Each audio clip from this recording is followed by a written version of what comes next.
Hey guys, and welcome to Gwent. My name is Jaggerus, and today I want to talk to you guys about the open beta and my hopes for the open beta, which I'm expecting to be around at the end of the month. Like, God knows this patch has gone on long enough.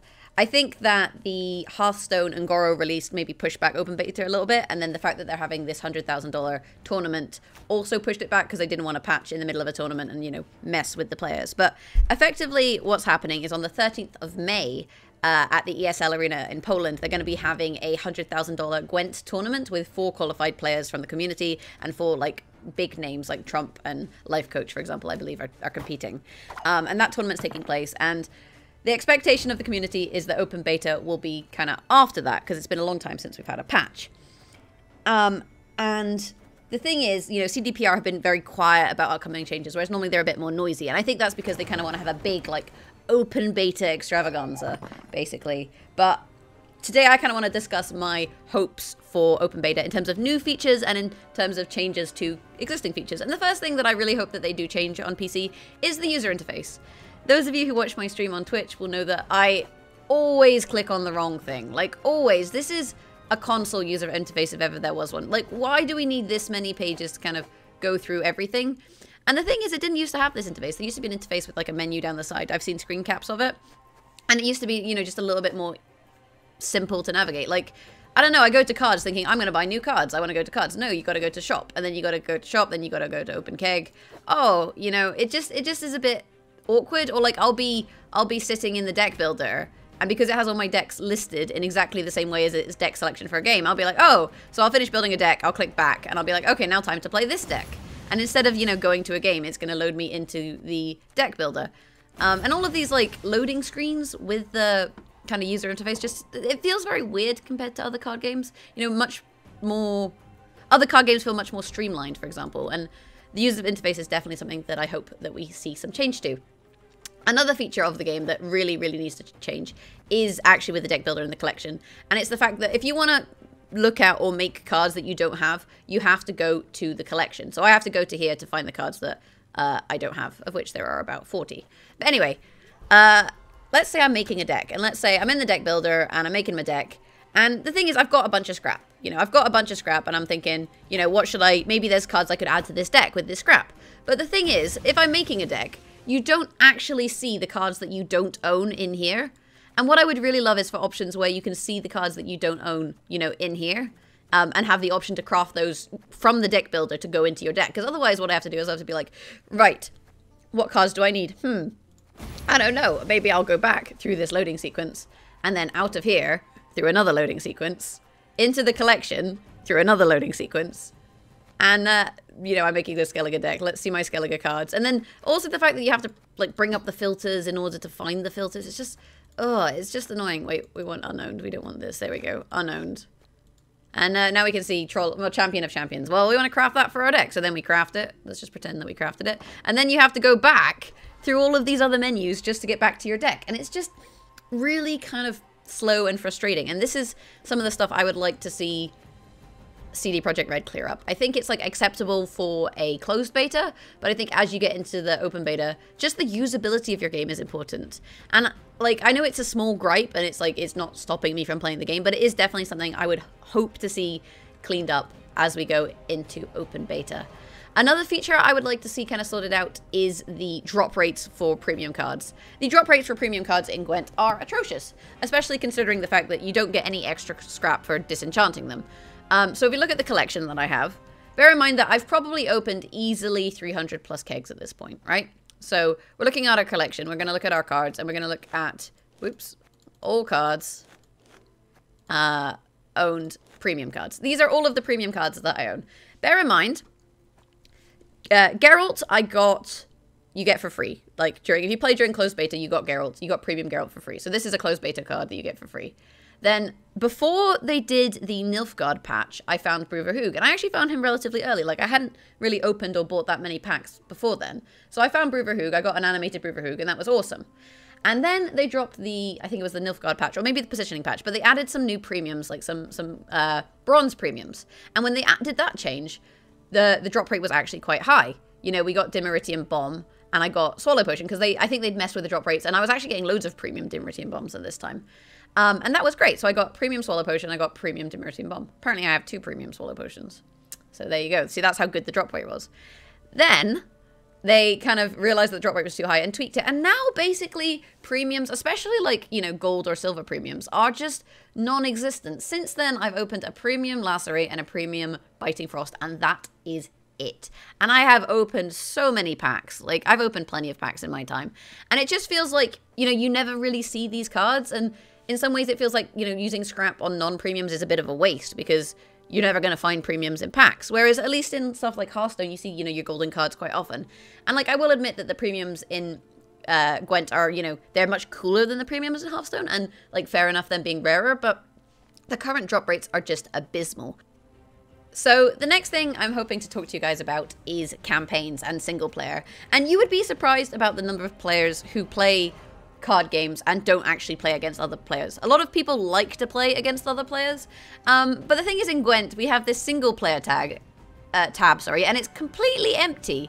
Our options are practice or tutorial. So you can learn or you can play against an AI, and that's literally it. So campaign modes, there's definitely space here for, you know, things like campaign modes to exist, or maybe kind of some more kind of tiers of single player, maybe, you know, different levels of AI. Because I do think in card games AI you can program, and I mean, yes, it's always going to be a little bit tricky to do, but I think having the option of, you know, multiple difficulties of AI for something is going to entice some players in.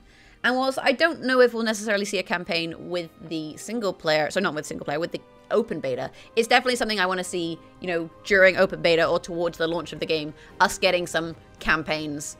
And campaigns would be really nice just to flesh out the single player experience a little bit, because a lot of players don't actually, you know, play multiplayer, they just play single player.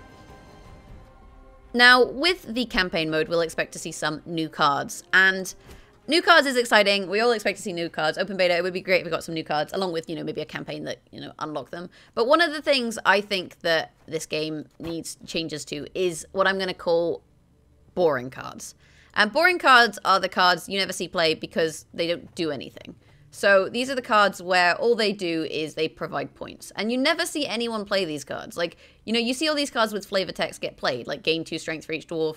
Cards which have cool effects, like all of them get played. But there are a few cards in the game that just, like, they just have points. It's just, like, basically unit value. I'm actually having trouble finding some now, but they definitely exist. The thing is, you never see them played. They're just like, here's, you know, 8 points to put on the board. And they normally actually have quite high value, so they're probably, you know, a bit deeper in here. They're normally, like, decent amount of points. So this is just, like, 7 strength, weather immune. That's kind of it, right? Like, and there's cards, here we go, Fiend, 8 strength, no ability. Redanian Knight, 8 strength, no ability. Foot Soldier, 8 strength, no ability. And like, do you ever see these cards really played? You don't, because like they have no effect. There's no kind of interaction. And I think that in Gwent, you know, cards that have interactions are the ones that get played. Like Dunbanner, Light Cavalry, gain weather immunity, 7 strength, that's it. And you don't really see these cards which are just like points and weather immunity played. So I would like to see some maybe changes to those cards, or changes to the games that make it so that, you know, just slamming down 8 points on the board is valuable. Because the thing is, it just doesn't seem to be when there's cards that can do the same amount of points but also have an effect. So you have cards that are like 5 strength which deal 3 damage, and that's the same effect as an 8 points, but you also get to deal damage, so it's more useful because you can target things, for example. So these are some of the cards that I would like to see changed going into open beta. Now, the last couple things I think are maybe more like content creator orientated. Well, not all of them, but this next one certainly is, and that is a spectator mode. I mean, we're having a, you know, $100,000 tournament, for God's sake. You'd expect the game to have some sort of, you know, spectator or replay feature in it, and I think that's going to make it much easier for the community to host their own community tournaments. And once you've got community tournaments, the game is going to start to grow as an esport. And I definitely think Gwent does have potential as an esport. And for me, this is a big one because I'm actually quite interested in casting for card games. I like to talk. I like the sound of my own voice. I feel like I'm, you know, fairly knowledgeable about the game. I feel like my tone of voice is good. I don't have too thick of an accent, for example. And casting is definitely something I would love to get involved with. But without a spectator mode, it's really, really hard to do that. You know, I can't even organize my own tournament. You have to kind of find people who are willing to take part. You have to kind of convince your players to either record their games and send you the footage, or use like screen sharing software. And, you know, whenever you use screen sharing software, it's guaranteed that someone has terrible internet and it just like disconnects. So that's another thing that I think could really help the game, is a spectate feature or replay feature, or just something that allows us to like spectate games, and then we can have like tournaments and that sort of thing. And I think that'll also be more fun for the player base. You know, when the meta gets stale, at least you can participate in tournaments, maybe try and win some packs, that kind of thing. Another thing I would love to see is gifting of packs. I think pack gifting is a really nice feature. It makes, again, tournaments easier to run as prizes. You know, streamers and YouTubers can have giveaways where, you know, you can win packs, for example. And that would be possible if you could just gift packs to a specific account. But the way it stands currently, you can't buy packs for other people. So that is another feature that I would love to see. Now, the last one, I think, is the biggest one. Partly for me as a streamer, because it keeps the game interesting when you're playing it for hours on end. But partly it's just, you know, a good fun feature of card games. And that is, you know, an arena mode, a draft mode. So a mode where it presents you with a choice of cards and you pick them. And then you go up against other opponents that have also drafted a deck rather than built a deck. And then you play them, and the number of wins you get dictates the number of rewards you get.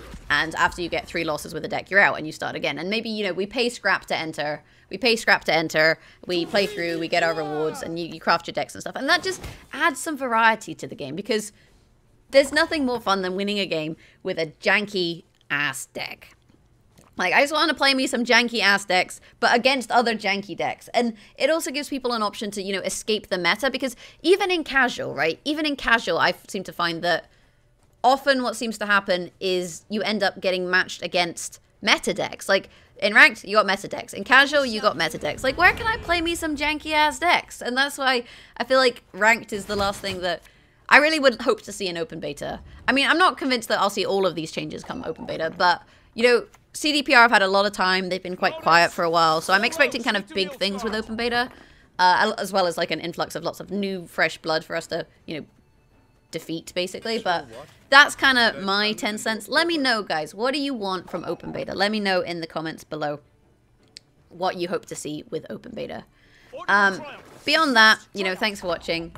I've been Jaggerus, and if you want to catch me live streaming Gwent, you can find me on twitch.tv/Jaggerus on Mondays, Wednesdays, and Fridays. Beyond that, you can always subscribe to the channel for more Gwent content, as well as the Witcher Let's Play and other gaming content. You can always subscribe. You can hit that thumbs up button if you've liked this. And I really do want to know, like, what do you guys think? Do you think that these features are unreasonable? Is there anything I've missed out that you know, are really hoping for with open beta? Again, let me know in the comments below. Beyond that, thanks for watching. Have a fabulous day, and hopefully I'll catch you guys in the next video. Bye!